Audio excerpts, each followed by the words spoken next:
Evening YouTube, Atheist Chef here. As you know, every evening after I'm done worshiping Satan and taking a shower afterwards, because man, all of the blood.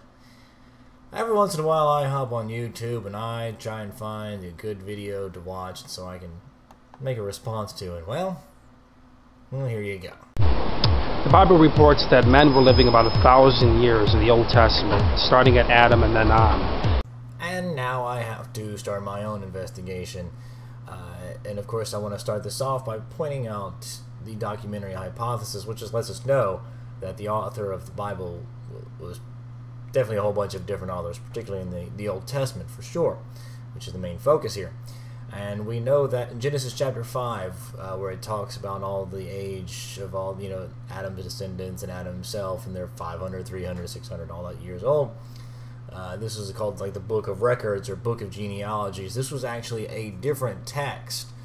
This was not written by the author J or the author P, which did chapters 1 and 2, and and Noah's Ark and whatnot. But anyways, this is actually used by the Great Redactor, which came in later on towards the end of, or towards the latter parts of the formation of a monotheistic God.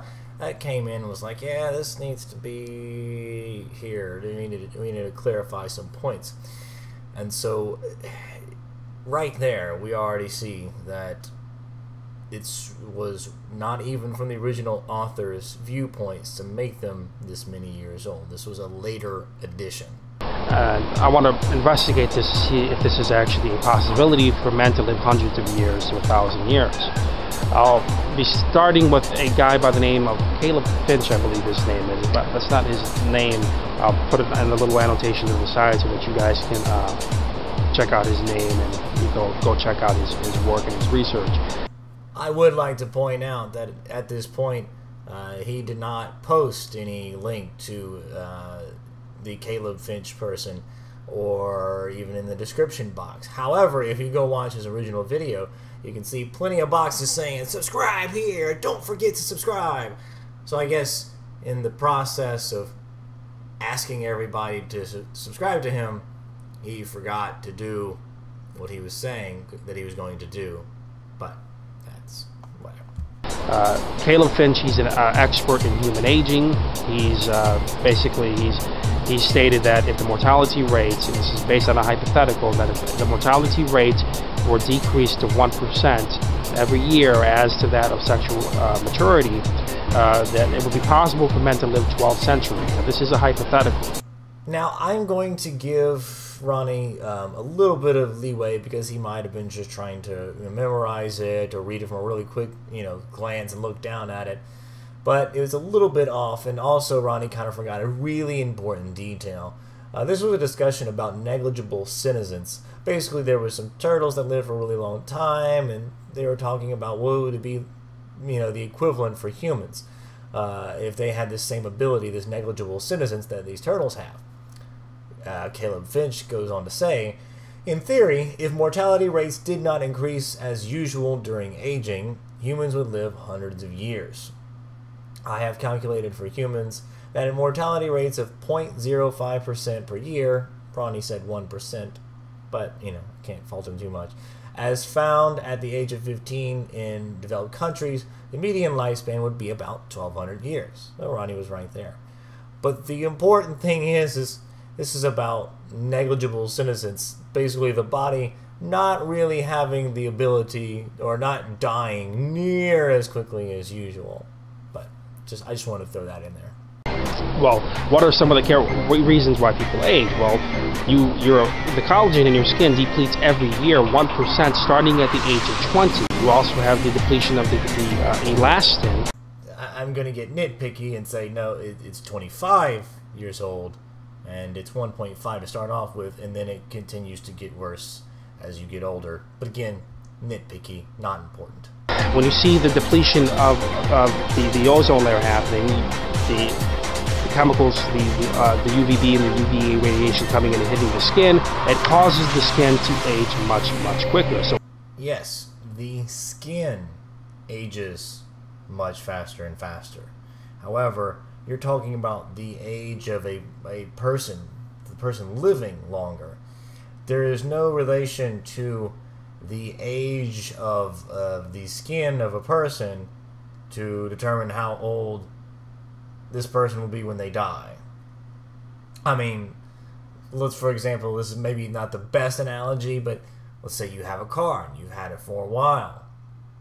The paint job starts to go bad. You say, well, the car's about to die. The paint job's starting to speck off over there. It means it's any second now that the car could die. No, it's because the internal stuff is functioning differently than the skin, just like the human body. Yes, the entire body, as you age, continues to get older, and the cells can't divide as quickly and repair as quickly because you're getting older. But it's not because the sunlight is hitting your skin and all of a sudden your body's not worth shit anymore. Just think about those turtles that lasted forever. You see them really old turtles, they're 200 some years old, like the ones described before, and they are wrinkly as shit. And the article said that the only reason those turtles that died, for this reference, and I'll link it below, is that because it got liver damage because it cracked its shell, and it would have been able to live much longer. So it's not the the skin damage or the loss of collagen and elastin that means the person's close to dying. That's something else. There are studies that show that if the ozone layer was taken back to its original state, the environment would have been different. I'm with you so far. A lot of ozone, good. Not a lot of ozone, bad. Because there have been studies that show they put piranhas and they basically in an enclosure basically, and they let it grow in this environment with the electromagnetivity. Whoa! Stop! Right. What does this have to do with the ozone layer? Nothing, actually, because the electromagnetic fields that are generated from the spinning of the Earth, that comes from the inner core, that's also doing a sort of lovely convection going on. Those two things make the electromagnetic fields, and those fields are what's protecting us from the solar winds that come from the sun. Those things are not affected by the ozone, so I don't see any relevance between the piranhas in a tank and trying to measure electromagnetic fields to the ozone that was being produced through the atmosphere from this environment that these scientists are putting it in. As usual, no sources are cited, so I had to look it up myself, and I eventually found Carl Baugh, and you notice that I did not mention Dr. Carl Baugh because he's not a doctor. He's claimed to have 3 different kinds of fields, or PhDs, or 3 different doctorates, rather, and every one of them has been shown to be from an uncredited college or university, one of them being sort of honorary. Now, what's even better, rather, is that even Answers in Genesis, yes, that's right, the creationist site, is saying, yeah, this guy he's full of poop. And I will link 2 different web pages below that mention this. So long story short, this guy, Carl Baugh, I don't know, he invented a hyperbaric chamber, and they talked about some types of pre-flood conditions. And this is actually great, because I need to look through this later. But it talks about things like increased oxygen, increasing oxygen content, increased atmospheric pressure, and increased electromagnetic waves or magnetic fields. Now, what's great about this is I've actually already covered this in one of my videos. I can't remember which one it is. It's like TAC, does science and shit and refutes. I believe it's the one where it refutes Nephilim free, and it was talking about Noah's flood. I covered how there is no link to increased oxygen content with intelligence, increase in size, or anything like that, and actually how increased oxygen content would actually be harmful, particularly with the paired increased atmospheric pressure, which is one of the things that he did in his studies, that the higher the increased atmospheric pressure and the increased oxygen content would actually be incredibly deadly to many animals and particularly humans. Now, and again, no increase in size, no increase in intelligence or anything like that. Now, as far as electromagnetic fields go, well, I didn't post that in the video. However, the thing about electromagnetic fields is that, to try not to go into too much detail, the Earth has been going through what's called polarity reversals. Basically, there's a really, really high polarity in one direction towards the north, toward the polar north, and it's going on in different directions, but it's mostly north. Well, every mostly 200,000 years or so, and it's happened over 170 plus times since the creation of the Earth, and we actually have evidence for this in the rock layers and all this kind of different stuff, but I'm not going in there. But it's happened so many times, points where the Earth's polarity was really, really strong. I'm sorry, the Earth's magnetic fields were strong, and then it slowly started to get weaker, which is what you may hear people talking about now.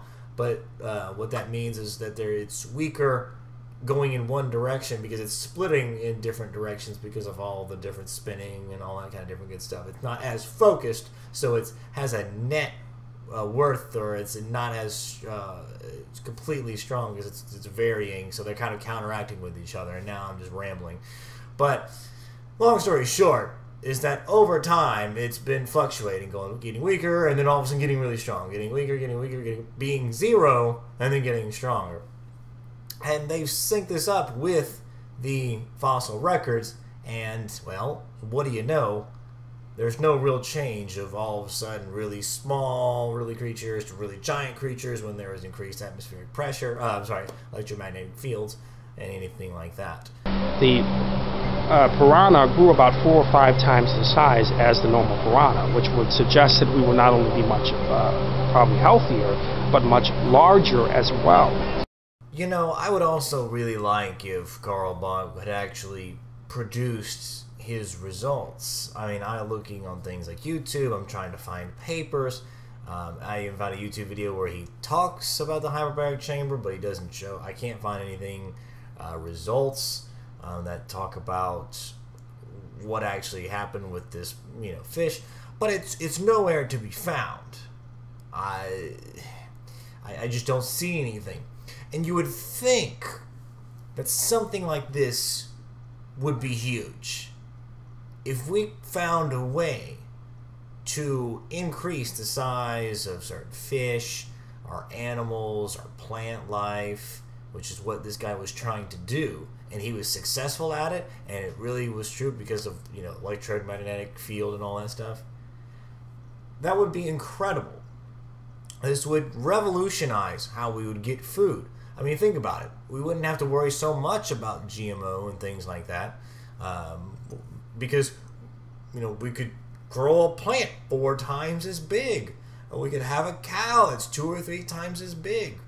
We would have the technology to feed more people from this, but yet we don't see it. This is kind of a money-making thing that would have happened if it had been shown to be true. But yet that you can't find it in the Googles or anything, it's really telling. Also, it should be noted that the experiment itself would really fall flat on its face because it violates the square cube law, and I've talked about this in my other video, that if something were to happen and that piranha were to double in its size, according to the square cube law, it would be getting 6 times its weight and volume. So if it was 4 times the size, as it is proposed by Carl Baugh / Kent Hovind, it would be at 12 times the size and weight. And that fucker wouldn't be able to swim. Not very well, if at all. It'd be hugging that bottom really quick. And of course, that would go the same with, if humans were so big, if we were twice as big as we weigh now, we would be at 3 times the size, and which is really bad on our bodies. particularly our discs. I mean, you see all the giant people out there, and all the people that are 8 foot tall, 9 foot tall, how quickly their lower back goes out on them because they're just not designed this way. It's not good for them. Gigantism is pretty harsh on the body. So can you really imagine if they were giants, as they like to think that we are, or were, that Noah and company were just massive people. But I digress. And the environmental factors, well, men would live longer, and they wouldn't age as rapidly as lighter complected people. As I said earlier, the aging of skin is different than the aging of the body into which the person was dying. I mean, if there really was a strong difference, how the aging of skin would affect our death, you would see that black people would live much longer than everybody else. Of course, this rules out all the other random illnesses and diseases that only black people may get, like sickle cell and stuff like that, higher blood pressure, if I remember correctly, things like that. But you would see a general black people living much longer than Middle Eastern people, living a little bit less but better than white people. But we don't see that. So taking things back to the beginning state of how things appear to originally have been. The thing is there is no evidence for your pre-flood environment, just as there is no evidence for your worldwide flood. There is no evidence for a point in which there was basically a really high oxygen content, a really high atmospheric pressure, and a really high electromagnetic field point that all of a sudden dropped right after a flood. There is no evidence for that. Thanks to the fields of paleoclimatology and geology and all this kind of different stuff, we know what happened. We know exactly how the Earth was at different points. They don't support what you assert things would be. Men would not have aged as rapidly as men are aging now, because the melanin in their skin would have protected them, and the environmental factors would have probably made them much larger, stronger, and healthier. Just to say again, higher oxygen content, higher atmospheric pressure, higher electromagnetic fields have no bearing on strength, ability, health, intelligence, size. That doesn't add to anything, and then the aging of skin doesn't really matter at all. So once again, just reiterating that. You'd also have to take into consideration the food that you ingest inside of your body. Which is kind of an amazing claim to make, being that even during the Paleolithic era, which is about 30 to 10,000 years ago, their average life expectancy was about 50-something years old. And even during the times of the Bronze Age, which is about when the Christians claimed Jesus and Noah and all that was about 45 to 50 years old. And these were the people eating the vegetables and eating all these healthy things and whatnot. And then now, when we're putting all this terrible crap in our body, our average life expectancy is between like 70 and 80. So I see how it's backwards from what you're saying. All of these things taken into consideration, men would have been maintained, and they would have been healthier, and they would have lived larger lives, longer lives, and they would have been larger. Speaking of larger, I'm going to add just a few more things that I have a problem with this. Let's talk about the giants. Now, if we remember in Genesis 6, they said there were giants at this point, that the Nephilim, which were giants that were produced from the angels that came down and slept with the fine honeys on earth, because there were none in heaven. Now, if there was only about, I believe, 6 or 7 generations from Adam to Noah, we can pretty much assume that Noah and all of them were still giant. So, if Adam and all of them, they were giant, which is weird, when you think about it. Like, if Adam was 20 feet tall, they don't even say how big he was. What is giant? Is it 13 feet tall, 10 feet tall, 20 feet tall? We don't know. Can you imagine a giant atom just, alright, hey, look, it's just a cute little apple I can pitch it between my, oh, look, and now there's sin in the earth. Damn it. Oh well. But get back to the point.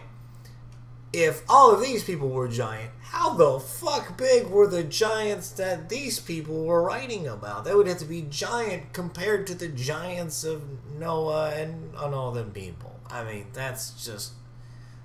Okay.